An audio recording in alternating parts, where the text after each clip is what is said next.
এই মুহূৰ্তত আদিবাসী নিউজ টিভি চেনেলৰ সমূহ দৰ্শকসকলক আমি যিটি ব্ৰেকিং নিউজ দিব বিচাৰিছোঁ। কাকজান দুৱাৰমাৰা সংৰক্ষণত যি বনাঞ্চলৰ পৰা উদ্ধাৰ হৈছে দুটাকৈ হাতেৰে সজা বন্দুক আৰু লগতে জব্দ কৰা হৈছে 4টাকৈ গছ কটা মেচিন। ডুমডুমা বন মণ্ডলৰ অধীনত থকা ডুমডুমা অঞ্চলত বন বিভাগীয় মেহেদী হুছেইনৰ নেতৃত্বত চলিছিল এই অভিযান আৰু 3টাকৈ জানিব পোৱা মতে বন ধ্বংসকাৰী দলটিত যেটো আখৰা মেলিছিলে আৰু এই আখৰা মেলাৰ উপস্থিত হৈ অভিযানকাৰী দলটি আৰু অৱশেষক যি বন্দুক পেলাই হাবিলৈ সক্ষম হ'ল।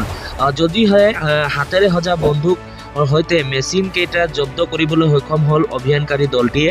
ডুমডুমা বনাঞ্চলত এনে কাৰ্য অতি কম সংখ্যক কৰ্মচাৰী থকাৰ বাবে উক্ত সময়ত অভিযানটো যিটো চলাব পৰা নহৈছে বুলি জানিব পৰা গৈছে। তেওঁলোকৰ যিসকল বিষয়ববী আছিলে অভিযানকাৰী দলটিৰ সেই বিষয়ববীয়ে আমাক জানিব পৰা দিছে।